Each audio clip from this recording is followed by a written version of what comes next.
Hi, I'm Guider Natalie, and today we're going to talk about backyard birding. Backyard birding is a lot of fun. It can be a little hard to do when you're first getting started, but I want to show you something really cool. Do you see this nest here behind me? That's from a robin. Usually comes here every year and makes a nest, and then there'll be a couple of robins and they all fly away eventually.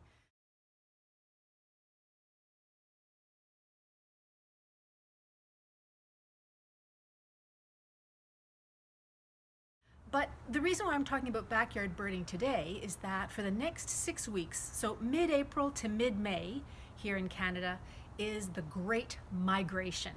This is when all the birds that usually go down south to someplace warm in the wintertime, they all start to migrate back. The billions, yes, I said billions with a B, the billions of birds that do this migration. And you know what? You have a job. You can help them. Come with me and I'll show you how you can help them. The first way you can help all those billions of birds is by keeping your cat inside. Cats are natural born predators and they're fantastic hunters, and they do like to hunt birds. So if we keep them inside while this migration happens, then we give the birds a little bit of a helping hand. And it's an easy thing to do, just keep your cat inside. The second thing that we can do is, see these lights down here? These are outdoor lights. I'm going to turn them off. They don't need to be on right now during the migration period between middle of April and the end of May. Any outdoor lights that you can turn off, turn them off. It's easier and makes it safer for the birds to find their way around, and they don't get distracted by the bright lights. The bright lights of artificial lights around our houses and our barns and our outbuildings confuses the birds, so turn those off.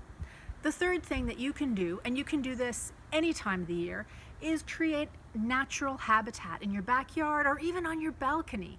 For example, flowers and plants that grow naturally here in Ontario, here wherever you live. I live in Ontario, so the flowers and plants that grow naturally here, those birds are specifically designed to eat those plants and those flowers. It's a perfect combination. So come with me, we're gonna go for a walk and see if we can find some more birds. Now, the funny thing about bird watching is that it's really hard. And it's funny because I don't know about you, but I can hear birds much easier than I can see birds. So what I recommend that you do is you listen for the birds and then try and find them, try and look for them. If you just try and look for them, you're never gonna find them, at least in my opinion. I could be wrong. But guess what? There are tons of birds that are around here. I'm gonna show you a couple of photos of my robins from last year and some mourning doves, and a mourning dove that's made a nest in the window box of my niece's house.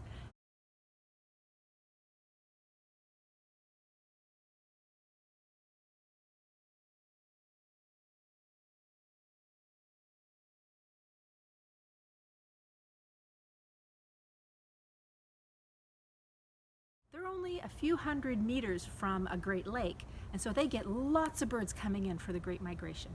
Come on, let's go for a walk and we'll see if we can find some birds, or at least hear some birds. These are cedars, and lots of birds like cedars, especially cardinals, because it's a good nesting area, good nesting habitat.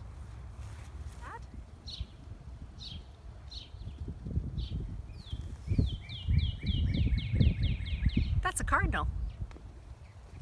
So how do you identify birds? Well, you can identify them by their color, their size, their shape, their song, and one of the easiest ways of doing that is through an app. I really like the Audubon apps because they've got all sorts of different bird sounds that you can hear and compare. There is one caveat, and this did happen to me when I was on a hike with a bunch of sparks. I was at Rattlesnake Point, hiking a Rattlesnake Point Conservation Area, and we saw some red-shouldered hawks circling above. So I said, hey girls, let's see if the hawks will talk to us. So I played a hawk call, and sure enough, within seconds, we had not 2, not 3, but about 8 or 10 hawks circling above us. And I made a big mistake. I played a juvenile call.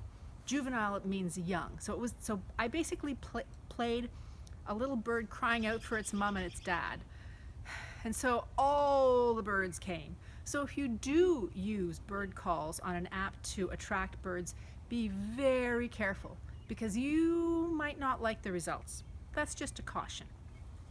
Anyway, I was hearing chickadees today and all sorts of other birds, robins. It was too hard for me to film it, unfortunately, because there was lots of other car sounds and things like that. But I do want to encourage you to do a little bit of backyard birding. It's fun, it's not that hard, and you learn a little bit more about the species that you live with. Whether you like it or not, they're here and you live with them. I'm Guider Natalie. I'll see you soon.